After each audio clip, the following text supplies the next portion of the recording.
Hey everyone, how are you guys doing? If you're new here, my name is Danny Christine. I'm a childcare business owner, consultant, and wannabe lifestyle content creator here on YouTube. And you can really help me out with that by scrolling down and clicking that subscribe button to join the Danny Christine clique.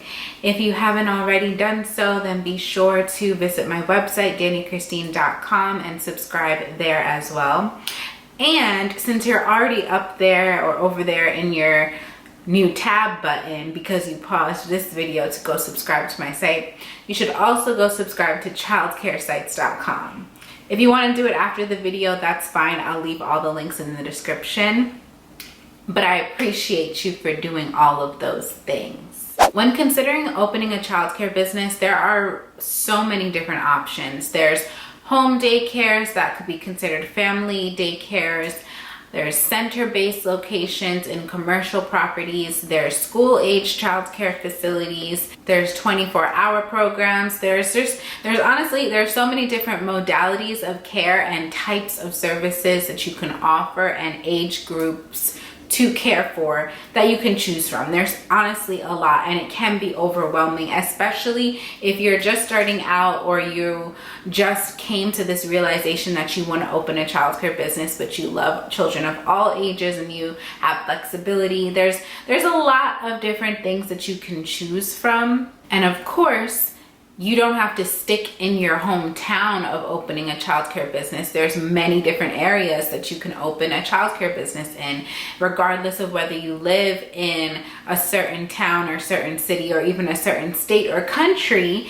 You can open your own program literally anywhere that laws allow you to. I know someone who lives in a completely different country than where her childcare business is. I live in a different state than where my childcare business is. So in this video, I want to help you figure out how you can find the best location for your childcare program.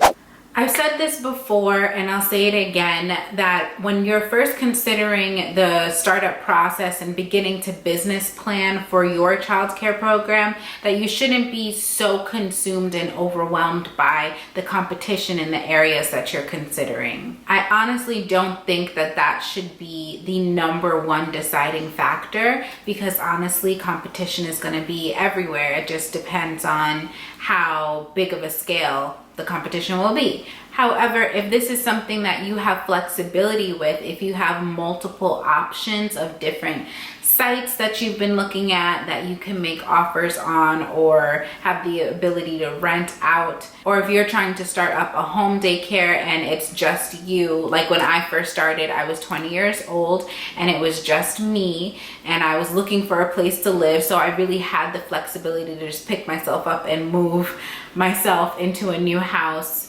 wherever I wanted to open my home daycare. So if you are someone that has flexibility in where you can live or where you would like to open a home daycare, or if you have multiple options available to you in the different towns or cities that you've been looking at opening a commercial property daycare program like a center or a school age program or something like that, then this video is for you. So the first thing that I would suggest that you look at when you are considering the different options you have in your ideal areas to open a program is to really look into what daycare programs are there already. Not necessarily for the purpose of figuring out whether they're your competition or not, or figuring out what kind of services they provide, but just to get a general idea of how many other programs are in the area. If your state or your area offers you this information, maybe even looking at the capacity of children in those programs to figure out the total number of children that these programs in total could potentially provide care for. And I would compare that information, like the total capacity in all the programs, with the demographics of your neighborhood or that neighborhood that you're looking to open the program in.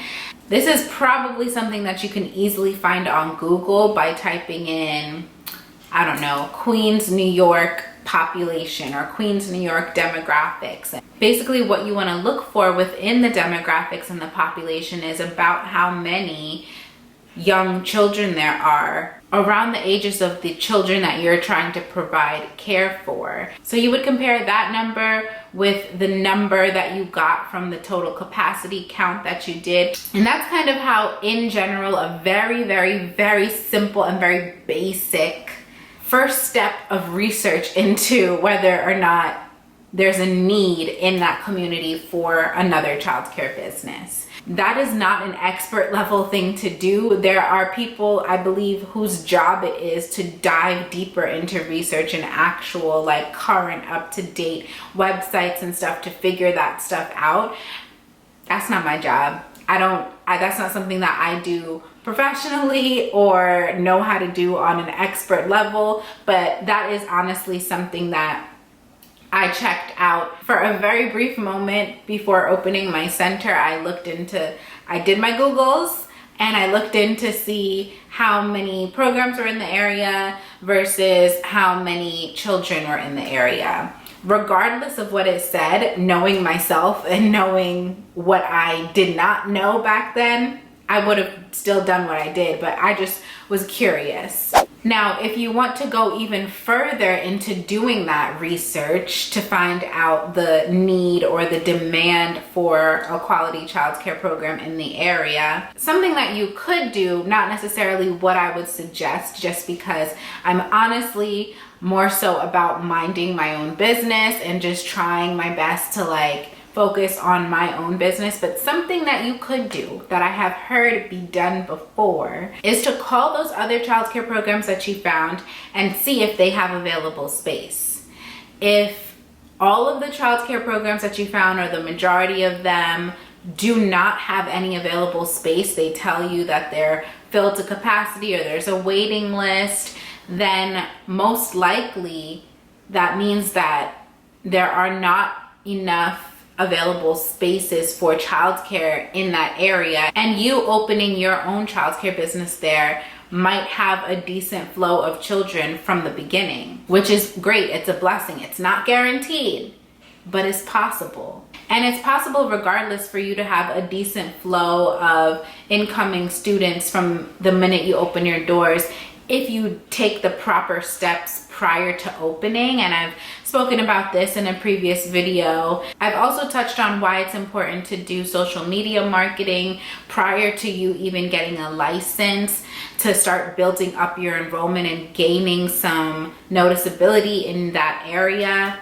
If you want to check that video out, I'll leave it down below.